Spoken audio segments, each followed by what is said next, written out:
this in. All right. Whoops. Okay. There we go. All right. You know what, Harriet? Your museum is closed right now, right? It's on Monday, Tuesdays, and Wednesdays. It's closed.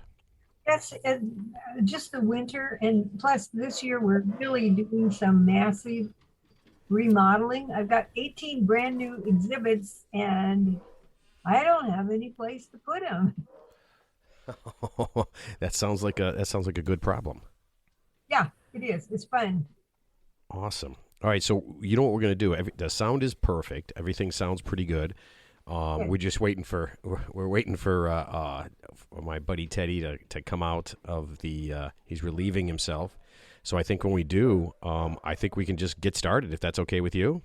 That's perfect for me. Whatever you guys, you're the boss. Yeah, no, you know what? My wife would beg to differ. Okay, so I'm going to try to get my. I'm going to try to get my. I don't know if you can hear me in the background. I'm going to try to send my dogs to a bad place.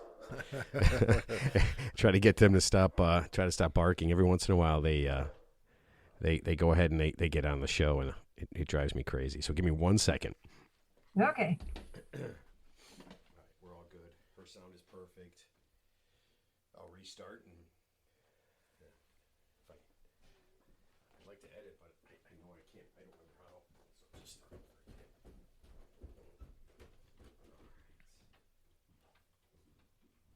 Okay, you guys good?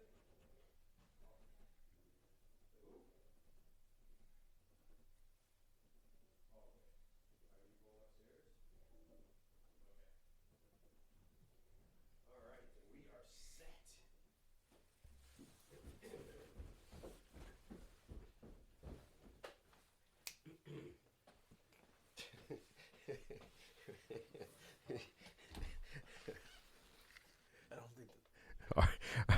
All right. Harriet, so what we'll do is I'll do a really short little thing at the beginning, and then we'll get started. I'm going to introduce the two guys. I'm going to introduce Ted and Mark, and then I'll go ahead and introduce you if that's okay.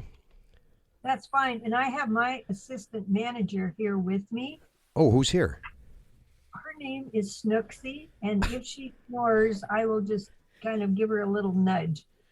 Ah, okay, okay. Nope, it's no problem. We've had babies crying on the show, right? Oh yeah. Yeah, we had one of the girls I used to work with. She came on to help us out with our astrology show, and Oh, yeah, and she was nursing as we were doing our show, so it was kind of funny. oh, that's good. Yeah, it's nice. I said to her, I said, how many people have a show that has a crying baby on it? Probably not. Probably not a lot. That has a lactating room. Or has It's happened. Right. Oh man. Okay. So, guys, I hope you don't mind if we kind of don't talk about what we usually don't get started. We get started with something, right? I hope you guys don't mind. I know there's in the news. There's like another moron who took a selfie with a wild animal. A bunch of politicians telling lies. A guy. This is one of my favorites. A guy who got in an accident and actually blamed his toddler for using his phone. But we gotta. I want to get right to the show. Does that sound good? Let's get to the point. Also, Yes. somebody hit and killed a puma A- on 88 yesterday. By our house? Well, in Dixon, so about an hour away. A puma? Like a Yeah. cat? Like a mountain lion. Mountain Like a lion. mountain lion. Yeah, mountain lion. Oh my god. Harriet, do you guys have mountain lions by you? I've had them in my front yard twice, in fact, and I just happened to have a trail camera up because I knew nobody would believe me. And they were here one year in April and the next year in May, Wow. full grown. Wow. Okay, so that's got to be scary. So you go outside to take out the garbage or get some tomatoes out of the garden. I imagine you have tomatoes in the garden. And there's a 60, 70 pound puma. More like two. I mean, I think their range is like thousands of miles, and they go way up to 200 pounds. What? Oh yeah. Yeah. Y- Yeah. Oh And, my. and their tail is about 5 feet long. Yeah, the one that they hit in Illinois on 88 in Dixon, it was on the Ronald Reagan Memorial Expressway, which is 88. They thought they hit a deer. It was that big? Yeah, they thought they hit a deer, and they got out and they realized it was a bobcat. And I'm assuming they got back in the car and they called authorities, and it was dead. And it's now down at the University of Illinois for an autopsy. But they think they know they've been tracking this puma for mountain lion for a few years, so they know that it's been in Illinois for a while. I wonder if it was tagged. Yeah, it was. Yeah. Okay. Oh, wow, that is so weird. Okay, but we need to get to the show because the puma is not what everybody is here for. Sure. Yeah, not what I'm here absolutely for, not. Yeah, I am not here for that either. Okay, so hey, everybody, my name is Matt, and welcome to the Real Three Idiots podcast. The guy across from me is either the friend to all winged creatures or the last thing they will ever see, my friend Teddy. Hey, good to be back. Thank you, and I'm very excited about our special guest today. I know, so am I. So am I. Okay, the fella to my left is to beards what Tom Selleck is to mustaches, our buddy Mark. Thank you. Wow. All right. Hey, and Tom Selleck rocked a mustache. Yeah, he I did. mean, come on. I think he still does. I think he still does. I mean, that guy. It's very luxurious. Yeah, it's weird. I wonder what he looks like. I mean, I don't want to see it. Well, it's like Abraham Lincoln without a beard and mustache. You wouldn't recognize the guy. You know? Right. No, he didn't have a mustache. Didn't he just have a beard? I think he had a Lincoln beard. just had a beard Yeah, and a you'd top. recognize him because he's always wearing that hat. Yeah. Well, he didn't have right a top away hat you'd on. say, Yeah, okay. And now we have a very special guest with us. She is a businesswoman, an author. She runs a museum, and she probably knows more about Bigfoot than anybody on the planet. So please welcome Harriet McFeely to the show. Harriet, welcome to the show. Thank you. Hi, you guys. welcome. Welcome. And we are so happy to have you on the show. Matt, could I just say one thing? Absolutely. The man on the right that has a hat on, the beard, Yep. I don't think your sound is turned on because I can't hardly hear you at all. Oh, okay. How about? Yeah, so you know what? That was a problem. That was a problem the last time. So I'll see if I can't. I will make a little bit of an adjustment and see if we can't get Mark to be heard a little bit better. Yeah, That's not intentional, is it, Matt? I've actually been I've been trying to tune him out for months now. I've so been maybe, censored, Harriet. So Harriet's ahead of the curve. Oh my! That is so crazy. Okay, so Harriet, I'm going to tell some. I want to tell some people what you do, and let's see if I get it right. Okay, so you run Bigfoot Crossroads of America Museum and Research Center in Hastings, Nebraska. Did I get it right? Absolutely perfect. Oh man, that is awesome. Okay, so really quick, how long have you been running that? How long has that museum been around and you've been running it? I opened the museum. Actually, it was a birthday present from me to me, and it was in September. Was our 4th anniversary. Oh, nice. That is awesome. So that is so cool that you did this. So has it been like a dream, that's something that you wanted to do for a long time? Yeah, because I couldn't find my dining room table anymore. And that's not because a Bigfoot got it. It's because it was full of big. I'm assuming your house was probably like its own museum, right? Yes, and I just love those things. I love, when I was a kid, I wanted to work in a museum my whole entire life, but I never ever even considered the possibility that it'd be mine. Never.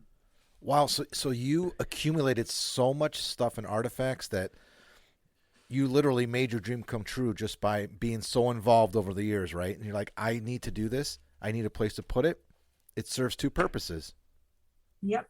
You know Awesome. what? I never even cared if I had a place to put it because I just love things.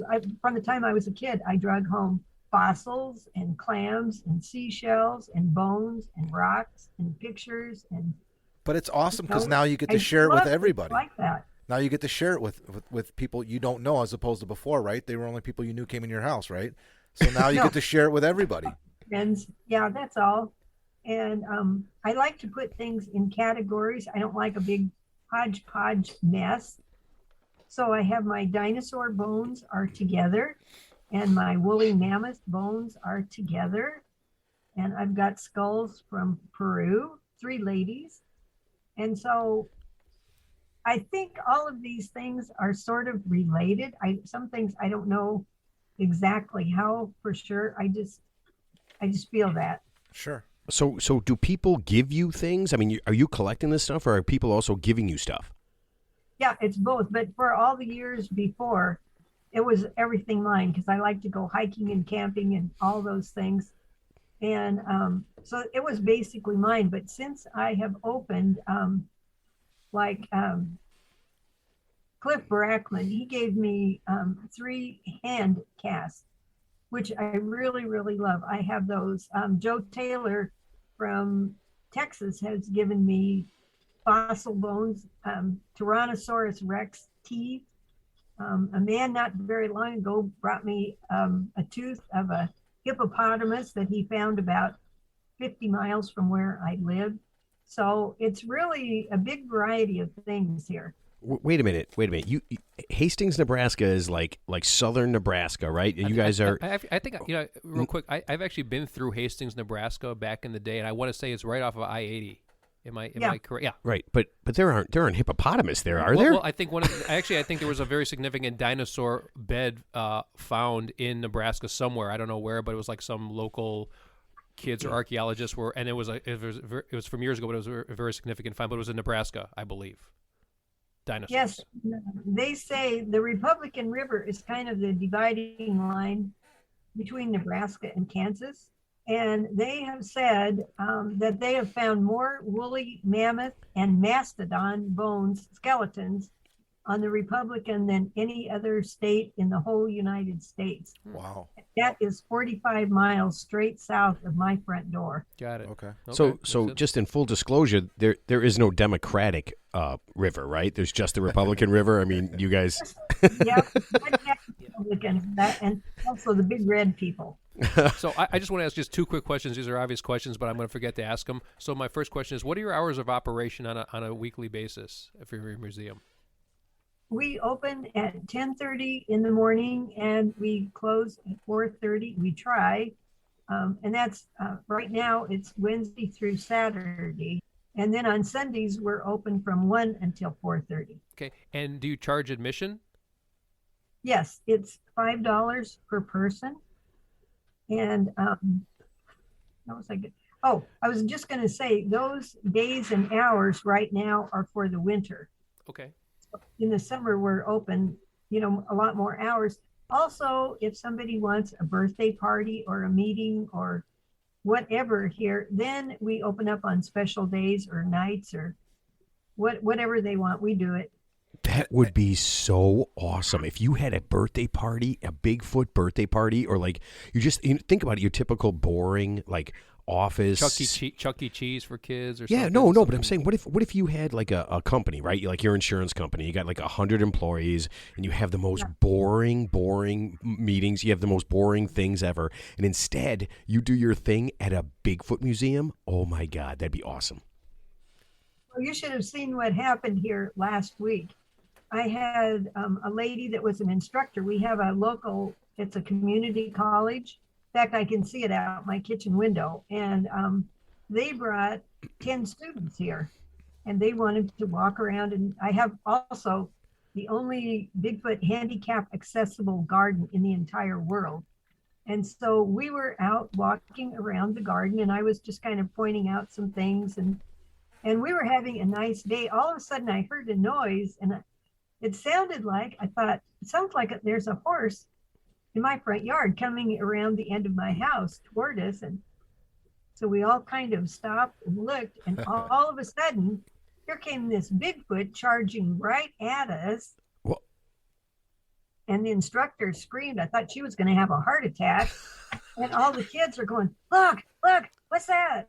And he came and ran right by us. And in the center of my garden, I have like an island, and it's just got kind of evergreens around the bottom. But in the center, I had built a big structure like the Bigfoot built, kind of a sort of a big teepee.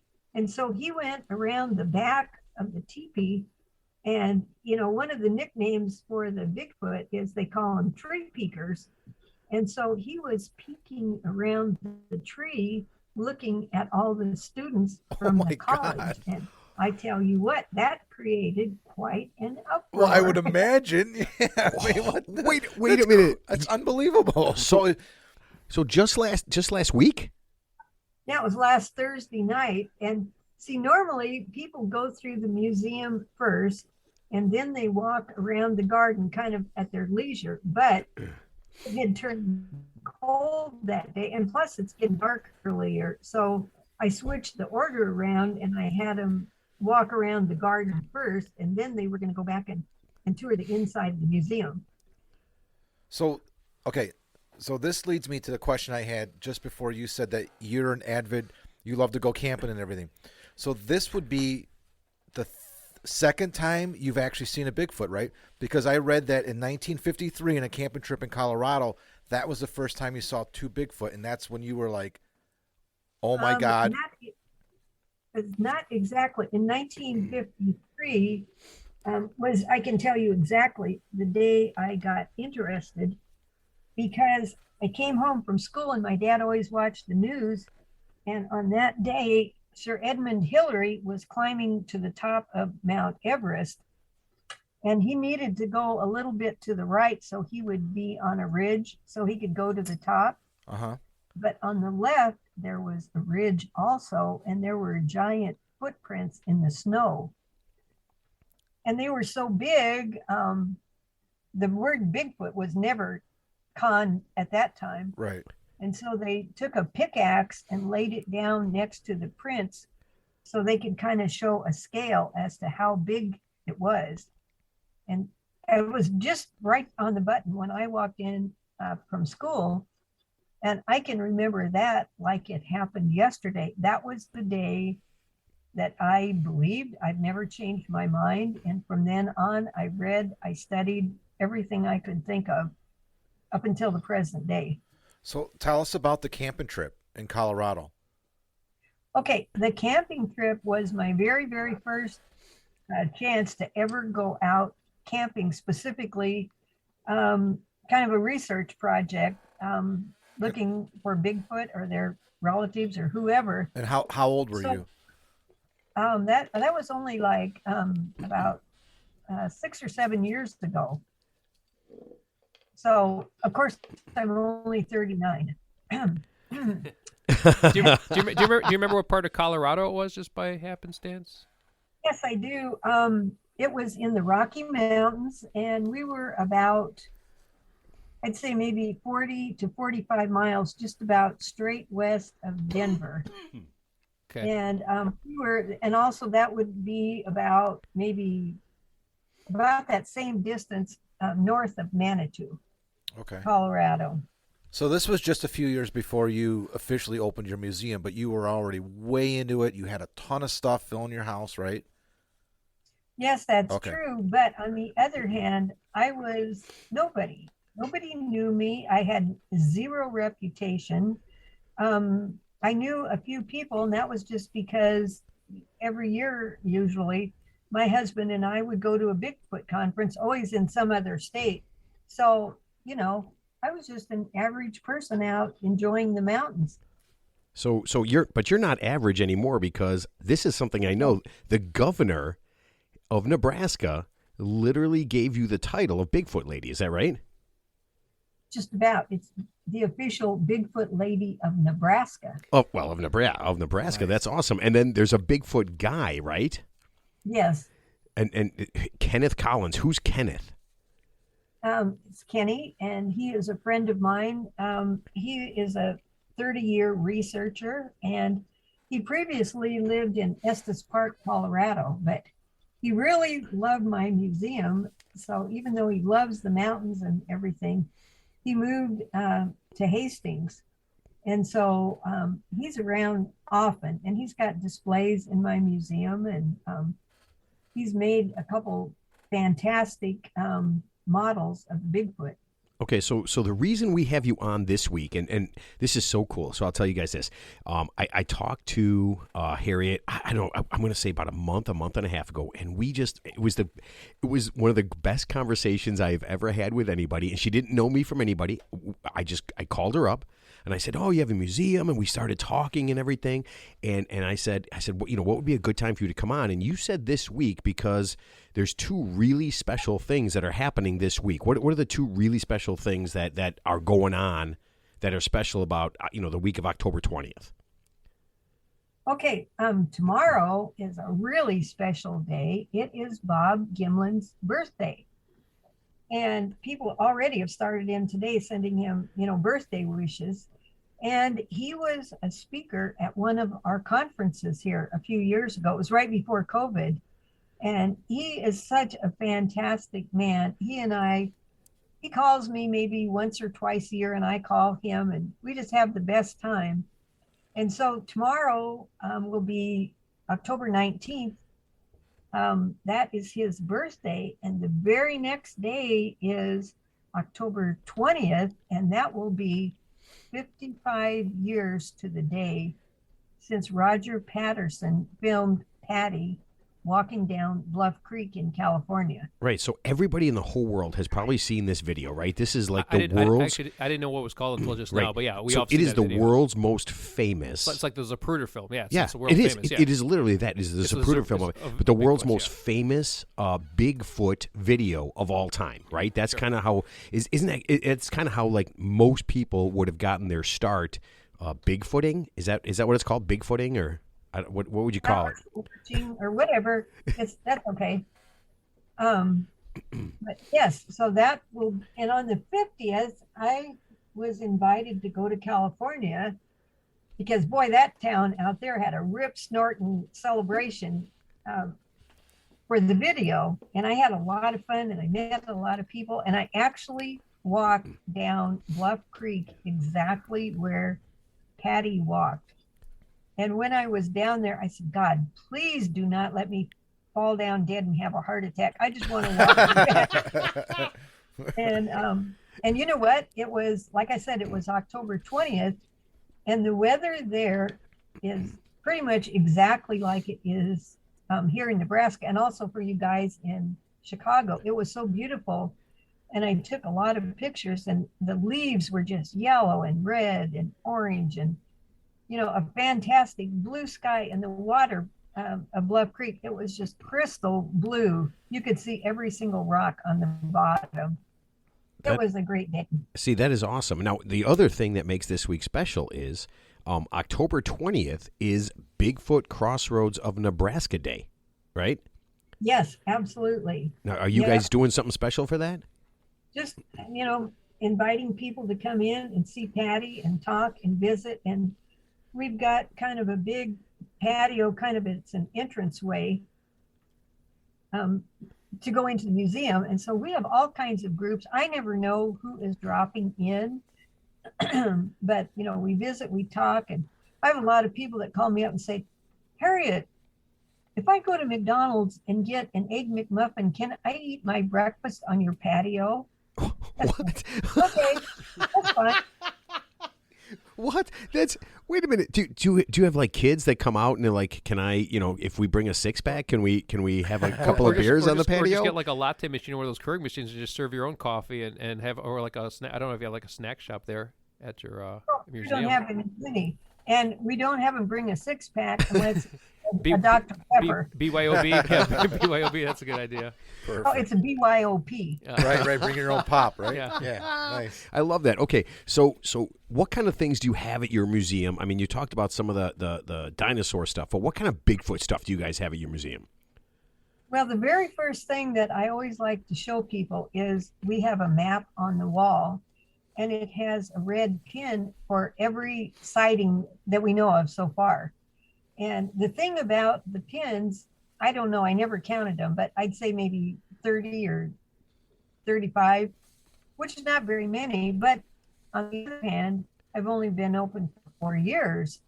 But they say statistically, for every 10 sightings, only 1 out of 10 is ever reported. So if I had even 25 sightings and you multiplied it by 10, that'd be 250 sightings in Nebraska. I think that's a lot more accurate. Well, yeah. So one of the things I was looking at is not just around America, but around the world, there are Bigfoot, Yeti, Sasquatch, whatever the different names are. I mean, I was looking up stuff. China, Canada, Nepal, Australia, Indonesia. They all have this thing that's very similar to ours. Yes, I think they're just cousins. And I don't mean like evolutionary cousins. I mean like you could have cousins that live in North Dakota and they'd still be the same as you are. Right. Oh, that makes Are you sense. following me? Yeah. Yeah, no. I mean, I don't. I know my cousins aren't listening, so I can say this. My cousins are not like me at all. They're yeah. I don't know if one of them has a job. That's because you were adopted. Yeah. You know what? Based on my family reunions, I would not be surprised at all. Honestly. So like what Edmund Hillary saw on Mount Everest is basically the same creature, right? I think so. Yeah. I think so. And the one thing that I really like, people are always saying, what are they? You know, are they a gorilla? Nope. Chimpanzee? Nope. That, you know, all these things. Are they a bear? Not even close. Right. But the people in Russia, I love what they say. They say, they call them the forest people. And I like that. I think that's a great definition. I believe that. And then the Indians, a lot of the Native Americans, they say they are just another us. And I like that too. I believe that. Yeah, that makes sense. Now here's the thing about the Russian Bigfoot. If they're similar to us, I tell them to keep hiding because I'm pretty sure Putin is going to grab them and draft them and make them fight. So hopefully they stay hidden for a long time and they don't have to get involved in any of this stuff here.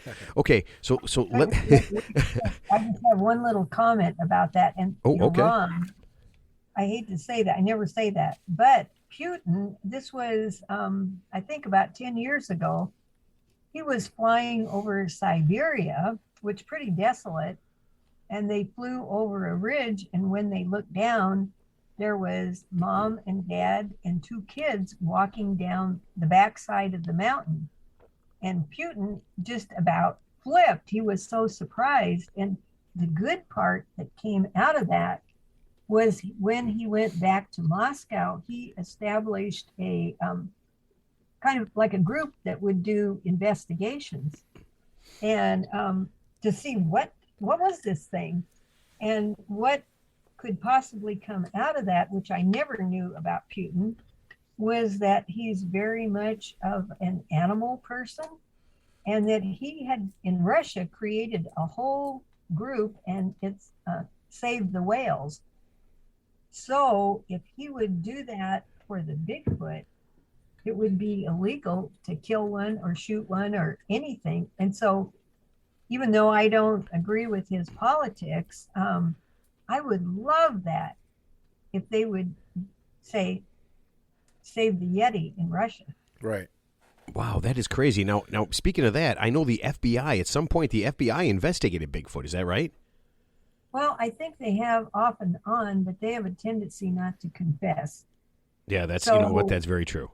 It's a sort of like the UFOs. Everybody knows there's no such thing. You know what? Oh. And that's funny because we had a UFO guy on about a month and a half ago, Mac Maloney, and you know this is what I asked him. I said, do you think people don't say that they've seen UFOs because of the stigma of, you know, hey, oh, you're crazy, whatever? Do you think that it's the same thing with people like oh man, I might have seen a Bigfoot, I might have seen a Sasquatch, and they're just like, listen, I'm not going to say that because people are going to think I'm crazy. That's absolutely right. And you know what? Some jobs, if you say you have seen one, the next day you'll be looking for a new job. Oh, that's awesome. I don't particularly like my job right now, so that'd be great. I might just get on. There's your out. I might just do that tomorrow. Okay, so here's the thing. So we got to talk about this, right? The fact that there's a lot of people that think that this is insanity, this is crazy, right? So when somebody, it's like I'm sure that people come into your museum, and instead of being there to have fun and being there to enjoy themselves, they probably give you a hard time about that. I mean, does that happen? In a way it happens, but it doesn't give me a hard time. I'm not discouraged. Everybody can have their own opinion. But as my really good friend just said to me 2 days ago, that they estimate that now there have been over 7,000 sightings of a Bigfoot. And even if only a tenth of those were real, that's a lot of sightings. And then I wondered, we've already got 7,000, so does it take 10 before people believe, or 20 or 40? What's the magic number? I don't know. You know what? So that's funny because our UFO guy, Mac Maloney, had said the same thing. He said that there's with all the UFO sightings, 90% of them absolutely explainable. And then he said, but those 10% that aren't, that's the ones that you have to look at, right? Well, like for example, like we talked about where you said like the U.S. Navy flying sorties, sees an object that obviously moves faster than anything of a human capabilities, and it's not a weather balloon like the Area 51, so that you can't explain that away. And I wonder if it's the same, so there is obviously there is some there, and I think we also brought up the point of like if a UFO landed in a heavily populated area, it'd almost be like everybody was doing in the world would just stop, and it would be special news bulletin. I mean, because it would be the biggest story of all time, right? I mean, everything would just stop and the world would stop and it would just be focused on that, like almost like a War of the Worlds thing. And, I think with the Bigfoot or the Sasquatch or the Yeti, it's the same thing. I think if, a new species was discovered alive, I mean, that would be the news of the century. Yeah. That's true. And I had just heard on the news a few months ago that every single year they discover over 400 brand new animals that they didn't even know exist. And on the other side of the coin, there's 400 animals that go extinct. So it keeps a balance. 400 seems to be kind of the magic number. Yeah. So what's funny is I actually, when I was looking up, I was doing some research. I always do my research for this. But the Natural History Museum said that they found 270, just in 2018, they found 270 new animal species. So, I mean, is it that unlikely that this thing, or those animals did not exist up until 2018? Yeah. No one knew they were there. Is it that unlikely that these things aren't somewhere? But here's my thing, Harriet. Why haven't we found a dead one? Why haven't we found a live one? Like a really good high definition video, or some guy who, a hunter who decides he's going to put a bullet in one because, hunters do that stuff. Why haven't we found one yet? I get asked that question almost daily at the museum. And I think there's a couple reasons. First of all, they are super, super intelligent, I think. And you have to understand that their survival depends on not being seen. And so, they're nocturnal, but they are around in daytime also. So that's survival to them. And I also believe that the reason you haven't found a body is I think they bury their dead. And they mourn just like we do. They cry when something happens to somebody in the family, and they bury them. And they are such experts at burying that I don't think it would be a miracle if you ever found one of their graves. Okay, so that leads me to this then. Okay, so I'm going to do two things. So I know that you wrote a book, but before we talk about your book, I'm going to talk about this. So if you've ever read the book or seen the movie World War Z, okay, Max Brooks wrote this awesome book about World War Z, zombie thing. And the movie was terrible, but the book was so different and so great. He also wrote this really cool book called Devolution, and it was about these people that went up into the woods. I don't know, it was like rural Washington, and they they kind of got in the way of these Bigfoot, and that they lived there and everything, and they kind of it's really great. Devolution. If you want to read this book, it's fiction, but it's really cool. And it kind of talks about how they do that, like that exact same thing, like it's a family thing, and that they kind of if we got in the way, what would happen. So with that said, you also wrote a book. Is that right? Yeah. Yep, I did. Okay, so what was your book? Well, first of all, people said, "Oh, is that on your bucket list?" And I said, "I didn't even have a bucket." It was definitely not on my list. I've been a reader my whole life, but it's just like the museum. I never, ever dreamed it would be that I would do it. And I've always had goal lists my whole life. So that was nothing new. But the book, I always have a notebook with me when I travel or wherever, because I'll see something interesting. So I write it down so I don't forget it. And then I can go back and check it out. And so anyway, the book came about because of the extremely unusual things that happened in the little tiny town of Garrison, Nebraska, which is only about, I think, about 15 or 20 miles away from Lincoln, which is our state capital. And 3 years ago on Memorial Weekend, they had always put the same flag up for almost 40 years on that weekend. And they did on 3 years ago. But on that Sunday of Memorial Weekend, the people in that town were absolutely devastated because they thought that vandals had completely ruined their flag. It was no doubt about it. It was ruined.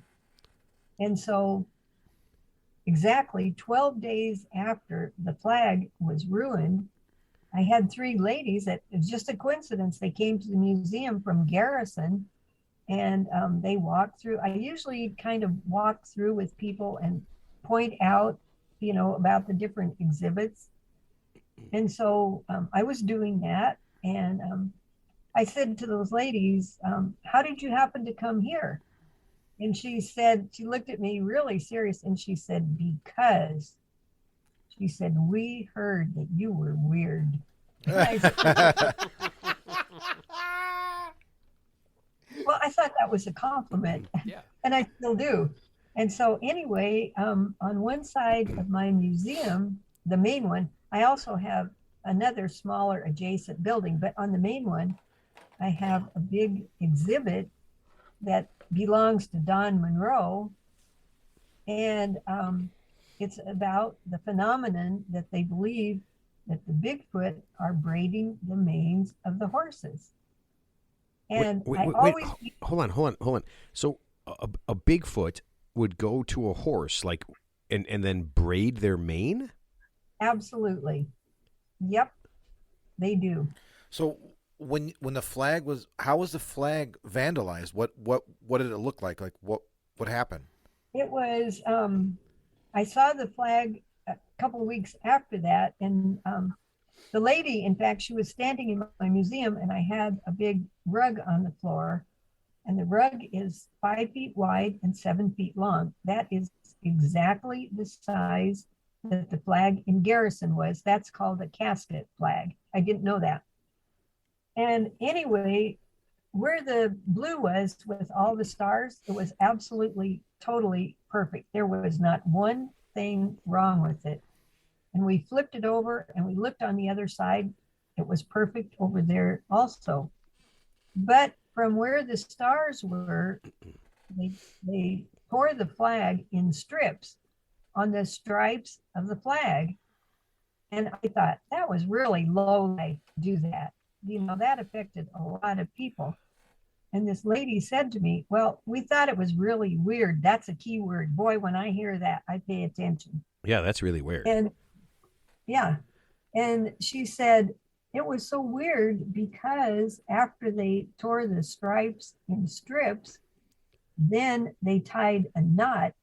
And those knots were so tight that the soldiers that happened to be in the cemetery that morning, because of Memorial Weekend, they originally had thought that they would untie the knots and just kind of spread the flag out so they could still use it. But even the soldiers who had strong hands and fingers, they could not untie the knots. So right there, I was really listening. And she said, and then after they tied the knots, then they braided the flag. And I about fainted right there. So it sounds like a very specific type of vandalism. Someone's trying to make a statement almost. We're not talking about like spray paint or setting something on fire. Yeah. So does Bigfoot not like America? Is that? I mean, is it? I think it's the opposite. Well, and to end to tell you what she did, I was standing kind of in the lobby part of my museum, and I always have a stick because I point things out. I'm too short. I can't reach anything. Anyway, she came right up to me face to face. And she grabbed my stick right out of my hands. That shocked me. And she started yelling in my museum at the top of her lungs. And she said, in fact, that flag is braided exactly like those horses that you have in the back room, their hair. And Did somebody end up keeping the flag the way it was and kind of like preserve it? somebody did. Their name's Harriet, and they live in Nebraska. There we Oh, go. you have it in your museum now. Nice, good one. Oh, that is So awesome. you have that flag in your museum right now, and it's likened to the braided horse manes or hair, right? It's exactly, Wow. absolutely. So that was my next question. So I- what's your feature? What's your feature exhibit at your museum like right now, if you don't mind me asking? Your feature, like your main attraction, if you have one. Braided flag, there's no doubt about it. Okay. Okay. No, listen. That's a perfect point. That's why I like to walk through the museum with people, because when they always see the braided horsehair first, and if I point out the different things on the braids, then they know. And then when they go into the other museum and they see that flag, they all say it's exactly the same. It's the same. There's no doubt about it. So let me ask you this: the woman who grabbed your stick away, did the Bigfoot guy Kenny? Did he have to knock her out? I mean, did you guys have to put her down? I mean, yeah, she sounds a little crazy. No, she wasn't. And she was really angry, not at me, but at the situation. And she was yelling so loud that I've got 2 or 3 other rooms, close around there. And the people came out of the rooms and they said, "Are you okay?" And I said, "Yeah, I'm fine. I'm okay." Except she broke my dang stick. But anyway, she was mad at the situation. She was mad because that flag that was such a tradition in that community was destroyed. And I felt the same way. But as it turned out, I called at that time, the flag was exactly 12 days afterwards. And I asked him if he'd send me a picture, and he did. And the second I saw it, I knew it was identical to what I had hanging on the wall. And so I asked if I could go up there to Garrison, and he said yes. And I was just amazed. Absolutely, I couldn't believe it. Yeah, no. Listen, I'm the same way. I thought so last week, this is the funny story. I thought somebody stole my flag out from the front of my house. And I was convinced. I looked around, all my neighbors on my side, they didn't have any flags. And I didn't realize, my wife had just taken the flag and put it down. It was really windy. I guess that's what everybody did. But I was upset because I thought somebody took my American flag. I mean, I'm not like a super patriot or anything, but I was pissed at somebody. I thought somebody took my flag. So I could see where she was upset. So it was your American flag. I don't Oh, okay. how many. So I don't have a Belarus flag. somebody stole my garbage can one time, and I had to order a new one from the city. It took like 45 days. Which is funny. Harriet, I gotta apologize. Ted gets a little like tossed off to the side there. But let me ask you this. Now, there's a lot of museums around the world, around America, that have that are the Bigfoot museums. Do you talk with them and kind of like discuss with them like the different things that they get and the different things you get? Do you guys trade stuff? Yes, I've got a really good friend is Jim Myers, and he lives in Bailey, Colorado. He'd be a great one for you to interview. And his museum is called the Sasquatch Outpost. And so he sends me all of his hand-me-downs, and I've given him a couple of my braids to put in. And since he started explaining about the braids like I do, then people have been coming into him and say, "My horses have been braided also." And so now on my map that has the red pins for the sightings, it also has blue pins, which really close by me, that people that have little farms, especially if they're on a creek, that their horses, they go out overnight and they come in the morning to go to the stock tank, and their mane is braided. What's your theory about why the horses would be braided versus like eaten? For like food, because I mean, you hear about like wolves, under the cover of night will eat wolves sheep. can't braid. What they eat, they eat livestock, but why that's such an unusual behavior? Well, also not only that, but the horse allows it to happen, right? Yes, that's true. So, what the theory is behind that? Like, what is that like a catharsis for the creature? Or I mean, what does that do for them? Because it seems like it would take a long. It's like knitting a quilt. It would seem like it would take like a long time to have those intricate moves to No, wait a minute. That's hold on, Harriet. Before you answer that, girls just sit around all day long and braid each other's hair. And that's that has to be some that's sort of that's relationship good between a horse and the Bigfoot. But that's honestly, that's some good fine motor skills. That's some good Yeah. fine motor skills when you think about it. So okay, that's a good point, Mark. Harriet, is there some sort of relationship between a horse, like the horse and a Bigfoot thing? It's almost like their pet. Well, or they I thought about that a lot. And the one thing I think is the horses and the Bigfoot babies are born about the same time of the year, in the spring. And so I've often wondered, do they grow up together? Are they used to each other? They're not afraid. And the horses, when they come back in the morning, they're not injured at all, nothing. And even it's almost always the females that are braided. I'd say probably 90 to 95% of the time it's females, and only about 5 are the males. And they don't braid the male's mane, they braid his tail. And the only thing I think about that is I wonder because if they were out in the pasture, you could see from a long distance that his tail was braided. Right. I think. So it's like a Bigfoot salon. It's more women than men. It's like a Bigfoot salon, right? Yeah, right. But I just think that they live together. And I've got a braid in there in my museum right now. And it's not a very long one. And it had some white, pieces of things in the braid. And it wasn't lint, and it wasn't like they'd been rolling on the ground like stickers or anything.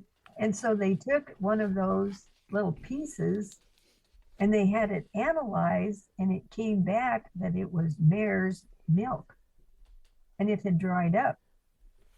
So they were cut off the horse, right? And the what? These were cut from a horse, right? The hair. Yes. Okay. Yeah. Okay. Because see, the knots are so tight, you absolutely cannot untie the knots.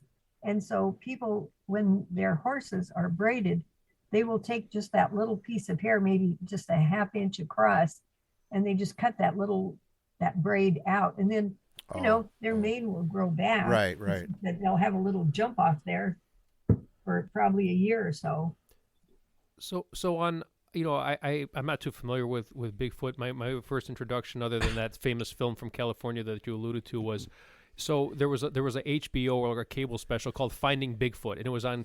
I think it was on for several years, and it was teams of people with the night vision goggles. They would go out in the forest, whether it's like in Washington State or wherever, Ohio, where there's some sightings. And like I said, did you ever watch that series? Have you ever heard of it? Finding Bigfoot. In fact, we had Cliff Barackman here. He was a speaker at one of our conferences. And we also had Bobo here. He was a speaker. And so I'm very familiar with that show. Okay. Yes. Okay, so just I want to help you make money, because I feel like I'm like, whenever we have anybody on, I want them to make money. If you need to start like a Bigfoot braiding section in your museum where they go in and they get their hair braided like Bigfoot. That'd be awesome. You know what? This Don Monroe, he is the expert in the braided horses. And he stumbled on this by accident over 40 years ago. That's how long he has studied these horses. And then Igor Burtsev, who is an anthropologist PhD in Moscow in 1965, he ran into the braided horses there also. So now Igor studies the horses in Russia, Siberia, the Ukraine, all the countries that are around Russia. And in fact, Igor was a guest at our conference here a year ago, and he and Don had heard of each other but had never met. So when Don heard that Igor was coming, he said, "I'm coming if I have to hitchhike."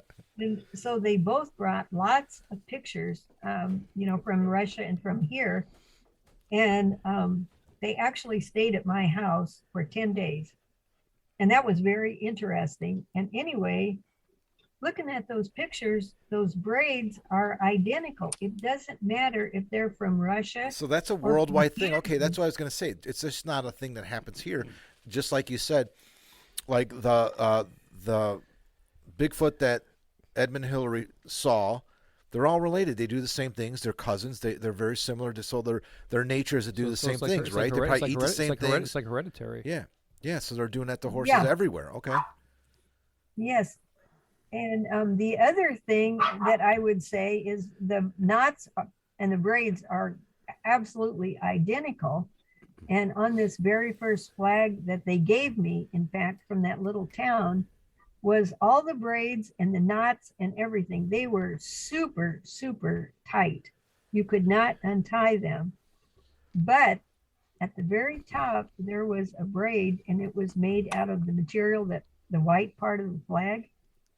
And it was not tight at all. It was so sloppy. It was loose. It just, and I thought, you know what? I bet you one of the kids did that one. And I would just bet money that they are teaching him how to braid. That was my feeling. So you think it's a child Bigfoot, like a little foot that did that. That worked on a part of it. Well, just that one braid. The one braid. Yeah. Well, that's good. That's good anecdotal evidence because, like you said, I mean, like that's such an obscure thing that I've actually never heard of until just tonight. Yeah, me neither. And the fact that worldwide, that these creatures are doing exhibiting the same behavior.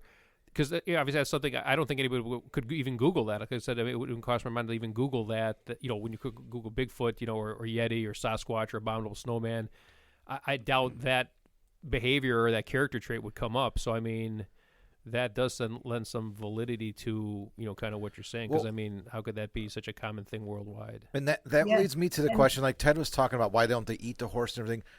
Are they? I mean, we know because I think in Georgia or somewhere they found like poop right from a Bigfoot. Are they carnivorous or do they eat? Are they?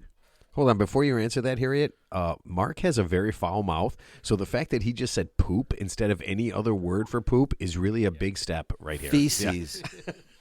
Yeah. Fecal matter samples. Yes. But yeah, so what do they eat? I mean, we know we have to. I mean, you and experts know what their diet consists of. I think, right? Wow. Harriet, you sound different right now.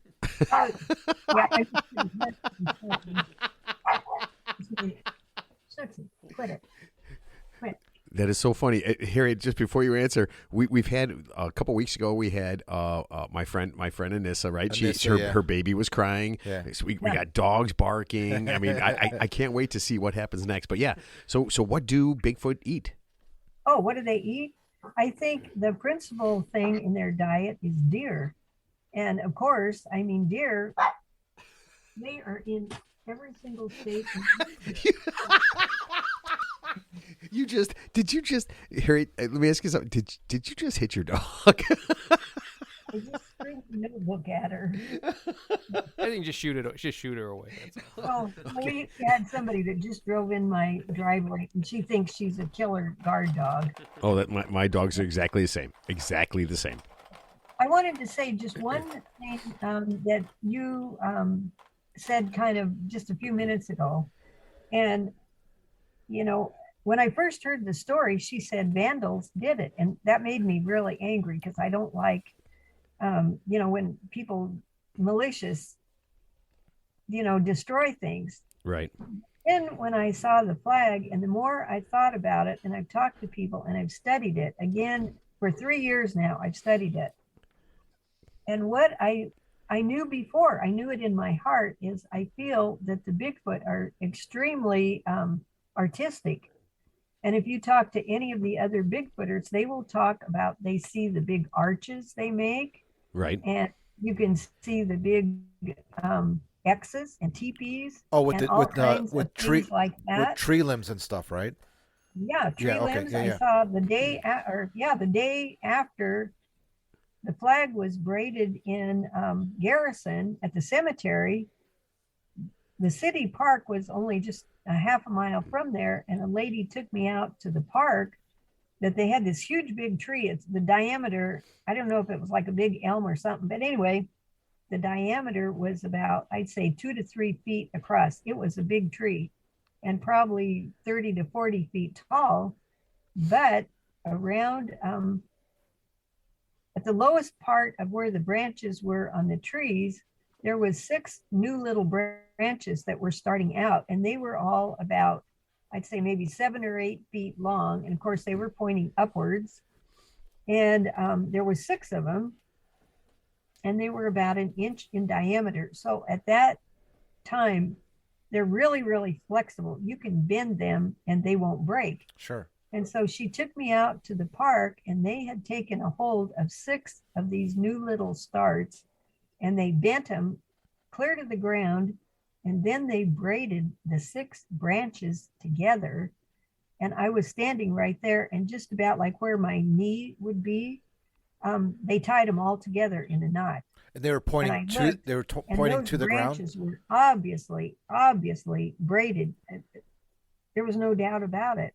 Okay, so when they're doing all this stuff that's so like easy to find and things that are like kind of like stepping stones, do you think the bigs, I'm calling bigs because Bigfoots, I'm just giving them a name, bigs. Do you think the bigs want to be found? Do you think they want people to say, hey, look at us, and we want to be found, and we just want to be like we're here, and just kind of like be cool with us?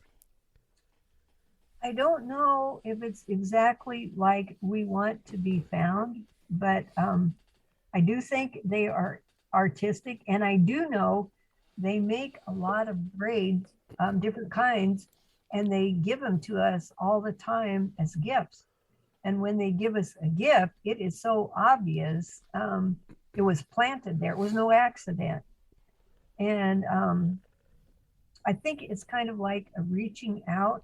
I feel like somebody after that told me that they thought that the flag, they did not intend it to be malicious or harmful or anything, that she thought it was a beautiful thing that they had made, and that was a gift to us.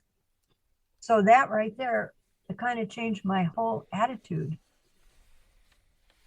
So my question is, what do you think exactly is a Bigfoot species? Is it closer to man? Is it ape? Is it, obviously it's not a bear, of course, but like, for example, humans are genetically related to a bonobos monkey. We have 99% the same DNA as a bonobos monkey. That's just made that word up. That's not a that's a scientific. Not a monkey. That's a scientific. We're not related to monkeys. Yeah, that's You're a moron. Or chimpanzee. No, ape. Yeah, and but a monkey are different. But people are 99% similar DNA. You're related to a monkey. Yeah. I'm related to an ape.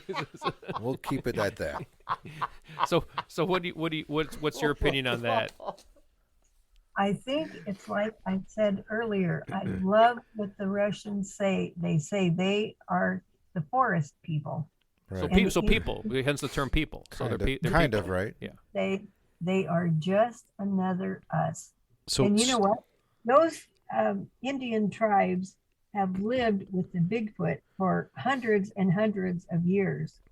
And it's no more of a big deal for them to see a Bigfoot than it is like when I go out in the backyard. I got rabbits all over the place, and occasionally a raccoon or a possum.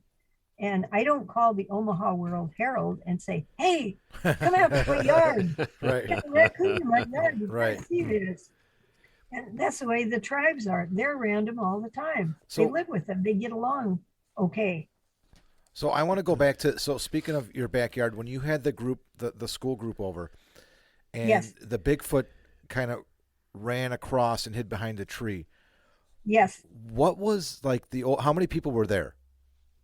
There was myself and the lady that was the instructor, and she had 5 students. They were college students going to the technical college. So that were just a small group. Everybody had to be more than freaked out and excited. A ton of emotions running through, right? How did it end? Like, what happened after he or she ran across and then got behind that tree, and then how did it end? Well, at first they screamed, but I don't think it was so much in terror. It was surprise. Startled, right? Everybody was startled. Totally caught off guard. And then it was funny because they began to whisper. They're like, hey, did you see that guy? Did you see him? Like that, and they were all standing looking at him. He was right behind, there was a Y in the tree. And so he was looking around the tree, just like they say, a tree peeker. And so they stood and they looked at each other for a few minutes. And I think really, if you were out in the forest and you did see one, people always say, how come you didn't take a picture? Well, for one thing, it happened so fast. And secondly, you are so surprised and caught off guard. And this is out of the realm of your knowledge. I don't care if you've studied Bigfoot for 100 years. When you first see one, it's just so amazing that you just can't get over it. So the funny thing, we talk about that film from California, the most famous film of all time, but there actually is a photo, and we don't think it's a deep fake. It was actually in modern times. I think it was a family out in the forest somewhere. I don't know what state it was, but it was within the last 15 years for sure. Oh yeah. And so the man was taking a picture of his family, and in the background, in the trees, if you look very carefully, there was something in that tree. Absolutely, I saw that. Yeah, and it's not, and it wasn't a possum. It wasn't a bear. It was definitely something kind of what you were alluding to. And I think that's a legit photo. That was not a deep fake or photoshopped. And that was actually, so I actually think that photo is more legitimate than that film from, that film from California, because, a lot of people say, oh, it's just a guy dressed up in a suit. We don't really know. But that still photo actually is very telling, and I wish I knew where it was from. And I'm sure we could all Google it to find out. Harry, have you heard of that picture? Yeah, I can't remember. I know I saw that also, but I don't know where it is. But going back to the Patterson-Gimlin film, they have analyzed that probably 500 times at least. Oh, at least, yeah. Of course, they want to prove that it is a fake, but in my opinion, what they have done with every time they analyzed it was they proved that it was the real deal. And I think the biggest thing that comes about that is they question, like, oh, here's a guy who is searching for Bigfoot. He goes out and bam, first try with a camera, films Bigfoot. Come on. They're like, that's a coincidence. Well, how could that happen? But then he says, well, why wouldn't I go there with a camera? That's where he was last spotted. It makes sense. I just got lucky. But it wasn't a random thing. He went there with the intention of filming Bigfoot because he was spotted there, right? And I'm sorry, what year was that again? 67. Yeah, October 20, 1967. Oh, okay. And it was true. They did go looking for the Bigfoot. They had already been there for 28 days. They were leaving the next morning to go home. Right. And one thing that Bob Gimlin said when he was here speaking that I loved, Roger Patterson had the video camera, and Bob Gimlin had a rifle or a shotgun that was in the saddle on his horse. And Bob's job was to protect them, because at that time they didn't know what they were looking for, but there were bears there and mountain lions. They lived there. And so Bob's job was to protect them. But when he came here, he said, from the very beginning, they did not go to kill. They went to take pictures. Sure. That's what they went for. And then Bob said he never once ever in 28 days had his gun out of the holster. Well, yeah, we don't hear about Bigfoot. We don't hear about, rampages or anything like that. So, but let me ask you this, because we're getting kind of close to the end. We're kind of, when do you think that we're going to get absolute, because I asked the same thing to our UFO guy, Mac Maloney, right? And I said, when do you think we're going to get absolute, verifiable, no doubt about it proof that Bigfoot exists? Where are we, like in the absolute, nobody can deny that this thing is real? In my opinion, we already have it. The Patterson-Gimlin film, I've never seen one better. I've seen hundreds of photographs and stuff, but not as good as Patty walking down the creek. Right. Okay, but are we gonna get? Is somebody gonna take a selfie? Here's the when you said those kids, the college kids were there. I could see why they didn't take a picture, because probably people right now are like, oh, why didn't they get a picture? They're probably taking selfies. Kids don't. That's all kids do is take pictures of themselves. Camera's pointed the wrong way. The camera's always pointed the wrong way, right? Everywhere I go, whenever I it's so funny. I see kids walking around all the time, and their face is buried in the phone, and they're either taking pictures of themselves or they're looking at something. They would never even think to look around. Or they're just on TikTok. Yeah. Or they would never think to look around and even like film anything. Right. Okay. But here's what I'm thinking: when are we going to have like an absolute HD film, or some guy sits down and talks with a Bigfoot? When do you think that there is going to be absolute, like, and I'm not talking about like we believe that film, the Patterson Gimlet film. I'm talking about like absolute whole world believes it. I don't think it's ever going to happen because they never believed that. Yeah, you know what? I that's the thing. I mean, some people just want it to be. Like, some people just want to be able to naysay it, right? Well, you're always going to have skeptics. And, I don't mind skeptics at all when they come to the museum, because I tell you what, those people ask really good questions, and it makes you think, what do I really believe about this or that or whatever? And so they're okay. I only had one guy that was a jerk, and I offered to give him his $5 back, and he could go to McDonald's and have a Big Mac, but he wouldn't leave. Do you have to call the police and have him removed from the premises? Nope, I didn't. My friend says, I just smile him to death. So that's what I do. Or cattle prod. Listen. As Chicago guys, if there's a guy you got a problem with, I mean, we'll deal with them the Chicago way. We got a guy down in Nebraska right now. We got a guy, and we'll take care of him for you. So we can kind of be like your security. Yeah, we've done that a million times. So so before we kind of put an end to this thing, you have a conference coming up in April, and you guys do a Bigfoot conference. What goes on in this Bigfoot conference? And where's is the conference in Nebraska or somewhere else? Oh, of course it's in Nebraska. Oh, I love it. Nice. It's a mile from where I live.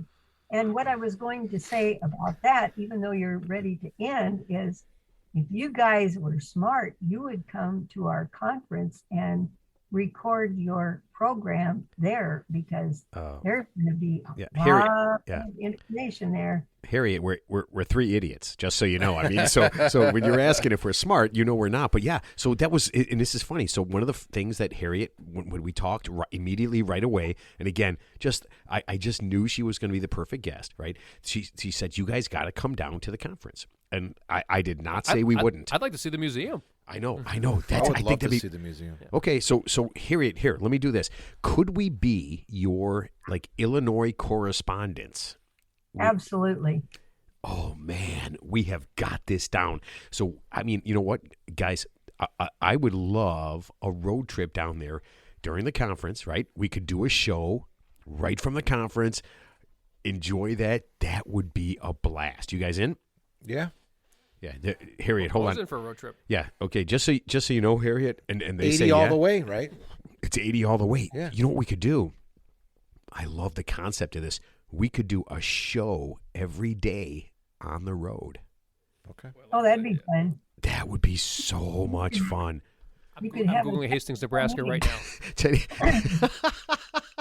Well, and also for your own information, the day before the conference is April 20th. And on that day, we are going to officially have a grand opening for our brand new building, number 3. And nobody's seen it yet, and I can guarantee you it's going to be different. Is that the horse braid? Is that where you're putting the displays? So the horse braid is in our first building. The flag is in the second one. And the third one, I'm not telling you what's going to be in there. Nice. I love it. Oh, my God. And plus, you have your garden, too, right? The outdoor area. She's only 622 miles away. It's down the street. Hold on. Harriet, hold on. Listen, Teddy's saying you're 600 miles away, but here's what I can tell you. We've driven that far to golf all the time. And to go that far. That's because there's traffic. Yeah. Okay, so listen, I cannot guarantee this, but here's what I'm saying. There is a very good chance that the real 3 idiots are going to do a live dedication to that opening. I love the concept of that. Yes, and I think you will love it because it's like I said earlier, I think so many of these things are related. I feel that in my heart. Some things I can't prove, but I know one thing they found not too far from us a complete skeleton of a woolly mammoth elephant, and laying underneath him was a spear that a man had made, but he was underneath this elephant that was 10,000 years old. Oh, I thought you were going to say the guy that the woolly mammoth fell on the guy and they both ended up dying just like that. Yeah. But, you know, that kind of makes you wonder. And I always thought that the Bigfoot lived at the same time that the elephants did. I don't think that's a stretch. Well, the woolly mammoth. Yeah, no. I mean, yeah, we have a lot of them around here. That's amazing. I mean, that was why I was thinking, like, why would Bigfoot be in Nebraska? But it goes back millions of years, right? They were probably always there. Like the woolly mammoths were there. They died off. Yeah. Oh man, but there are areas. I mean, Nebraska is not just all flatland. There's forests and there's places for them to thrive. They don't even need a forest. I mean, they stack up sticks and they make nests. I've got a nest in my backyard, and so the garden, everything out there. I've got arches and X's, and I've got nests. I've got a killing field. I've got all kinds of things out there. And it was so that the people that are handicapped that can't go out in the forest like we do, they can still see what we see. Okay. That's why I made it. And I guess we kind of have something for everyone. That is awesome. Okay, so real quick, it's NebraskaBigfootMuseum.com. That's your website. Is that correct? Yes. Oh, that is awesome. Okay. But wait. Okay, go ahead. I did see something which blew me away. When I searched for you online, you're on the Nebraska State website, and you're also on another website. It's incredible information. I mean, you're on the Nebraska State website. Yes. It's awesome. I mean, I looked at that and I was like, holy crap. I mean, it's the first website that came up when I put in Nebraska Bigfoot was the official state website for Nebraska. Oh yeah. Well, the governor literally named her the Bigfoot lady. That's incredible. Yeah. I can tell you right now, Harriet, the governor is never going to name anything after the three of us. No. Not a single thing. Even though he has connections here. His family's from here. You never know because, and you know what? Earlier this year, we were inaugurated into the United States Library of Congress in Washington, D.C. Wow. And when they did it, they said they only have one of everything in that entire museum. So they've got one Bigfoot lady, they've got one Bigfoot guy, they have got one Bigfoot museum, and they have got one Bigfoot book. That's amazing. And that's us, all four. Well, congratulations. That's awesome. And that's just being open 4 years, right? Yep. Yeah, yep. but that's your stick-to-itiveness. Yeah. I mean, that is you doing all these things and having all this stuff and building all these things. Okay, so listen, I'm gonna take it one step further. The real Three Idiots will be at your opening. There is no doubt about it. We will absolutely be there, and we will do a show from there. It's locked in stone. That would be so much fun. You would have a blast. Okay. That sounds like a good time. It does. It sounds like a great time. I cannot wait. 600 miles. And here's the best part. It's 600 miles in a car with Ted. And we're not going to shave him. From this day on, we're not going to shave Ted. Well, you know what? And that's the thing. I just got a haircut today, but I'm really upset because if somehow I like got down there and I had long hair and somehow I got lost in the woods, my hair is too short for a Bigfoot to braid, so I would probably just be food. I'll stop I'll stop trimming my beard. Oh man, and that's what, Harriet, that is the scariest thing because he had a giant braidable beard. Yeah, I did. And he looked like terrifying. He looked like instead of like Santa who gives you presents, it was Santa who took your presents and then murdered you. Yeah, it was really scary. Oh, that's good. Okay, so Harriet, we do this thing, and I'm sure I'm not even going to ask if you've ever listened to the show, because there's no way a lady as nice as you would ever be on our show if you had heard it before. But the thing we do at the end, the thing we do at the end is we do our last words. So I will not ask you to go first, but Teddy, I'll ask Teddy. Teddy, your last words. What do you want to leave our listeners with today after our awesome Bigfoot show? Yeah, I just want to say, Harry, it was so glad to have you on the show, and I learned a lot today, and especially the tidbit about the horse braiding, which I had no concept of. So it was definitely some teachable moments, and thank you so much for taking the time today to spend some time with us. Thank you. Oh, you're welcome. Thanks for having me. Hey, absolutely. Mark, your last ideas, your last thoughts on our fantastical Bigfoot show. Well, it's topical, and I will say that there are a lot of skeptics out there, and I've always been kind of on the fence. But speaking to you, I would say don't discredit anything that's out there until you really look at it or give it a second chance, or even better. And I know that anybody that's on the fence, if they came down or wherever they're from, if they went to Nebraska and went to your museum, you could really open some minds. I think it's awesome, and I really appreciate you being on the show. It's a lot of fun. There's so much more information. We could talk for 3 hours and still not even touch it. That's why going there and on April 20th will be fantastic. Hopefully we can make that Yeah, happen. it'd be a blast. Yeah, it's fun. Thank you so much, Harriet. All right, Harriet, you get to leave our listeners with your last thoughts for the show. Go ahead.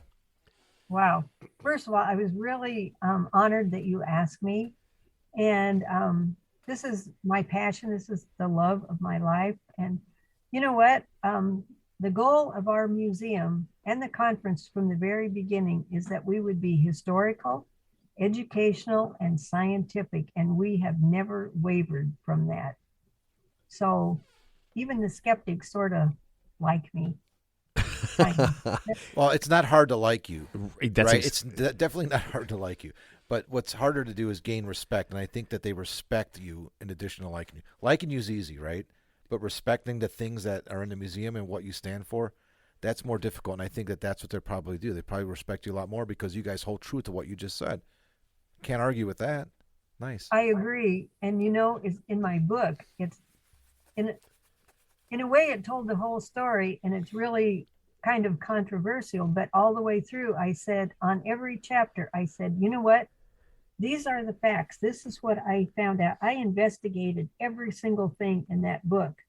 And I said, I am giving you all of the facts, everything I know, and now you can make your own opinion. That is, okay, so just the facts, ma'am. Just the facts, Joe man. Friday. Oh, I like that. So I always get the last say, and this is the thing I'm going to say is every single person we've had on this show, it's the same thing. I end up talking to them, months before we do this, right? And I know exactly who is going to be perfect for the show, and I know who it just wouldn't be, kind of, isn't that thing. And as I had about a 20-minute, Harriet and I talked for about 20 minutes. She had never heard of me before in my life, right? And I knew immediately, as soon as I talked to her, that she was, number one of the nicest people to have on the show, right? And very genuine, and she was going to bring all the information we could. Now listen, if you believe, you believe. If you don't believe, you don't believe, and that is just the way it is. But listen, Harriet, I want to thank you so much. And listen, I'm going to tell you right now, even if Mark and Ted don't get down to that conference, I will be there in April. Yeah, and if I got to do the show by myself, I will do the show by myself. There'll just be the one idiot.